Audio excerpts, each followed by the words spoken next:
As I did yesterday, I'm going to be not looking at the technical and the figures because these guys do that far better than I do. I'm going to be talking about the systems and how the people fit into those systems. So I think we're hearing very strongly that all of this stuff is really possible if we all want to do it. And if we can work with the existing people who run and finance the system to make that possible too. So one of the issues that I wanted to pick up with Jenny Hill yesterday was when she really optimistically said that we can quadruple the renewable energy supply in the UK because offshore wind is going so well.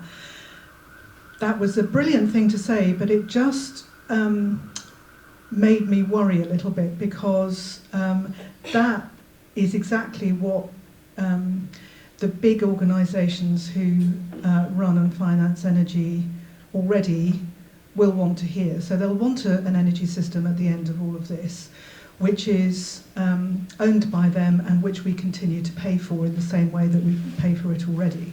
And that's fine, you know, you'd expect them to do that. I'm not saying that's wrong. I'm just saying that might not get us so easily to the place that we all need to be.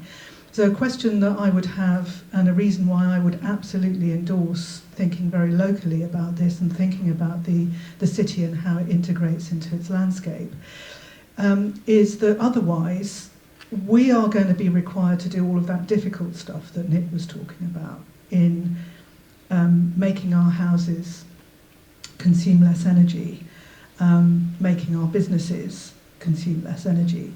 And we all know that's the really hard bit. And if we're left with the really hard bit, that doesn't seem either fair to me or necessarily conducive of making the quick changes that we're going to need to make. So if we look at it sort of strand by strand technically and not household by household or business by business, we don't take an integrated approach to that household or that business. So I'm absolutely with working out what we need our energy system to be locally to benefit us locally. I don't want to be in a position where we're taking all of the pain locally and not taking any of the benefit locally.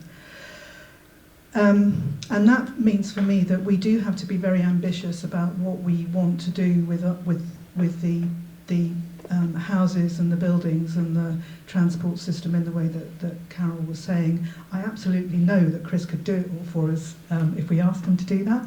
And I, at the Low Carbon Hub, have a way of financing all of that that involves and benefits all of you. So look out for our next share offer. But we do have to have ambition, and I'm just going to finish by grasping the tail of the elephant that nobody's really addressed yet. Carol mentioned it by saying that OPT wants a live Oxford, not an Oxford museum, but she's also very worried about impacts on views. I would say if we want to have an Oxford that is live and not a museum by 2050, we will be seeing solar everywhere. We'll have got rid of the pylons that already do affect our view. Hopefully we'll have got rid of most of the cars that already seriously affect our street scene.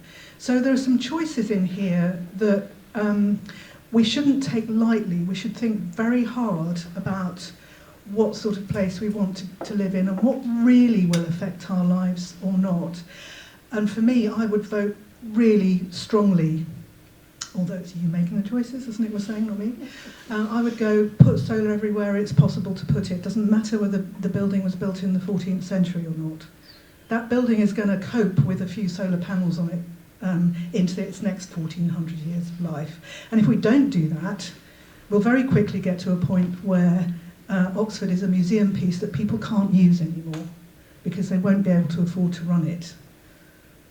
So I think, you know, we have to face these things, and Oxford as a very visible prime example of an amazingly beautiful heritage place please let's think positively and constructively about the next 50 years without closing off options before we even think about them properly.